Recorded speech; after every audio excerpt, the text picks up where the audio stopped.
In the autumn of 1931, the Irving family, residents of a farmhouse at Dorlish Cashin on the Isle of Man, reported the presence of a strange, mongoose-like creature that had begun to appear around and inside their home. The bizarre circumstances began when, according to the Irvings, the sound of scratching, rustling, and vocal noises were heard within the walls of the tiny farmhouse. Believing it to be a rodent infestation, they placed traps. However, no rodents were found, and the strange noises persisted, growing ever more disturbing. Trying to scare away whatever was causing the sound, James, the Irving family patriarch, growled like a predator. Far from frightened, the creature growled back. The Irvings' farmhouse was soon plagued by more growls, barks, hissing, and the crying of what sounded like a baby. As time progressed, it became apparent that whatever was responsible for the strange noises was a skilled mimic, able to not only imitate what it heard, but capable of learning and retaining. Soon the mysterious entity was picking up human language by listening to the Irvings, making gurgling noises like a baby attempting to speak for the very first time.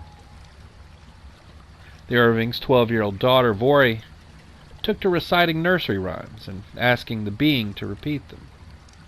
According to the Irving family, the entity did so, in a clear and high-pitched voice. Soon after, it introduced itself to the family as Jeff, an extra-clever mongoose. Jeff told the Irvings that he had been born in Delhi, India, in 1852. He liked to gossip and would travel around the island, picking up all sorts of information, usually quite trite and banal. He would, however, always return to the Irving family farmhouse at Dorlish Cashin, where he would regale James, his wife Margaret, and young Vori with village gossip, and would, the family claimed, even read aloud from local newspapers before nesting in his little sanctum, an alcove situated above Vori's bedroom. The relationship between Jeff and the Irving family was, certainly at first, an uneasy one. Jeff was often guilty of what he lightheartedly called devilment. His loud, boisterous bangings on the walls and his satanic laughter engendered fear and hostility in the Irvings. They believed that Jeff, the entity, was trying to scare them out of the farmhouse. One day, as Jeff sat by a window, he spied a very large cat, striped like a tiger. We ourselves didn't possess a cat, and I called Vori to come to the window to look at it. She did so and remarked on the size of the cat, but more especially the unusual large bulldog head that it had. James quickly realized that the cat was neither a regular cat or a Manx tailless, and went outside with his single-barrel shotgun, intending to chase it away. However, mysteriously, he lost the trail. The cat was a little ahead of me, but easily within range, and it turned through an open gateway into a grass field. I was there a few seconds behind and fully expected to see the cat, but no cat could be seen. Look as I liked, the field was level, and there wasn't a bush or any roughness where he could have hidden. And the hedges were all earth, or sod hedges, as they are called here. I detailed my experience to my wife on her return that night, when Jeff called out, "It was me you saw, Jim." The relationship between Jeff and the Irving's daughter, Vori, is an interesting one, and one that bears uncanny similarity to poltergeist hauntings. From the time of the initial appearance of Jeff in 1931, Vori often played a central role in the events that took place. It was Vori who read and recited the nursery rhymes that taught Jeff how to speak, and members of the local Manx community told of how Vori would often be seen walking to school or into the village talking to Jeff, who accompanied her. Although Jeff couldn't be seen, he was always conveniently obscured by walking behind a hedge or a stone wall. People reported that they could clearly hear his replies. This led skeptics to wonder if the voice of Jeff was actually Vori's all along, and merely the result of the girl's talent for ventriloquism. Jeff's sanctum was in Vori's bedroom, and in the early days of the infestation, The then 12-year-old Vory seemed to be the focus of the entity's attention. On account of Jeff's menacing attitude, threats, and stone throwing, we decided for safety's sake to remove Vory's bed into our room, and proceeded to do so. While dismantling the bedstead, Jeff, who was behind the wainscot, screamed and stormed and threatened that he would do to us. His voice was absolutely full of malice, hatred, and spleen, and he was striking the wainscot with his fist with the greatest violence. When the removal had been completed, in a high-pitched voice fairly trembling with rage, he screamed out, "I'll follow her, wherever you move her." Indeed, even after the relationship between Jeff and Vory became less fearful and troubled, Jeff's activities were often centered upon or around the girl, leading some to argue that Jeff was a poltergeist. Now, most of you probably know this, but a poltergeist is a combination of the German terms for crash, polter, and ghost, or geist. It's a noisy spirit that often throws objects violently, rattles cupboards and drawers, and generally just makes a loud nuisance of itself. Poltergeist activity often revolves around an adolescent who's suffering from emotional turmoil when the activity begins. Indeed, in one of the most infamous poltergeist cases, the Enfield poltergeist, the paranormal activity was centered around 11-year-old Janet Hodgson. In the Danny poltergeist case, it was a 14-year-old named Jason Cobb.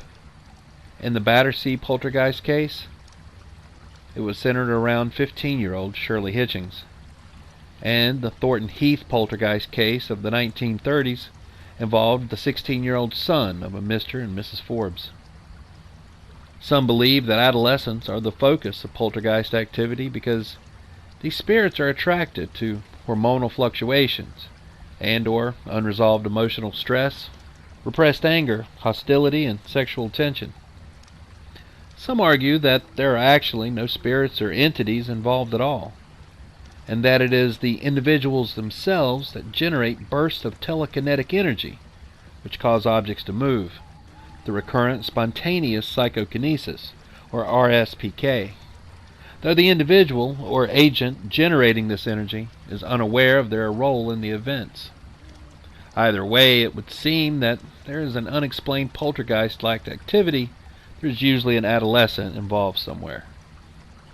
When asked directly if he was a poltergeist, Jeff is said to have responded in the negative, saying, "I'm not like one of those," claiming instead to be more like an Indian familiar.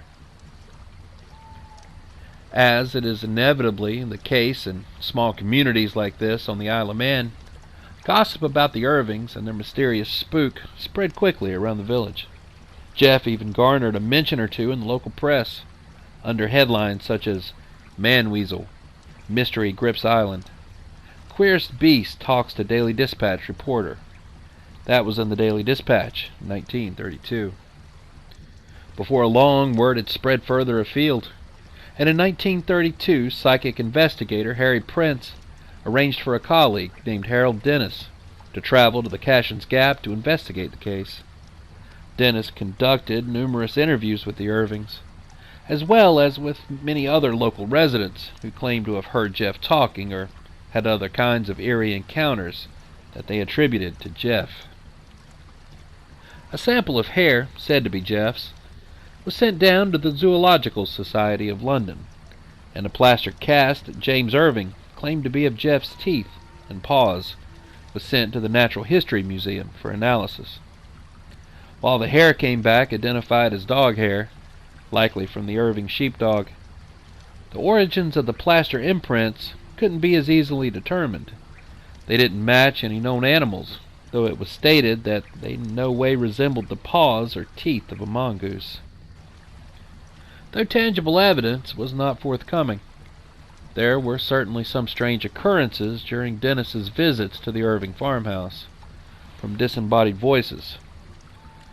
Like, for instance, we, Dennis and the Irvings, sat and talked until about 11:45 p.m., and as nothing had taken place, I suggested making my way back to Glen May. Just as I had shut the door of the house, we heard a very shrill voice from inside scream, "Go away. Who is that man?" Mr. Irving gripped my arm and said, "That's it." Objects moved or thrown violently. Shrill screams, accompanied by terrific knocking, loud bangs, emanating from all parts of the house in quick succession, as if the perpetrator was moving with lightning speed. The bangs appeared to come from the roof, Mr. and Miss Irving's room, over the kitchen, and on the staircase. The noise continued for about 15 minutes, culminating with tremendous bangs, as if something had been thrown with great violence. So we went again to Vorey's room and found that a heavy chair, which Miss Irving had put the staircase covering, had been flung from its place and fallen partly on the bed and partly on a chest of drawers. Vorey, who was wide awake, said, "Oh, it's only some more of Jeff's tricks," but didn't appear at all perturbed. Note that Vorey Irving was once again at the center of this violent activity. So, whatever happened to Jeff? Around the closing of the 1930s, Jeff's visitations became less frequent, and Margaret and Vorey eventually left the farmhouse in 1945, following James Irving's death.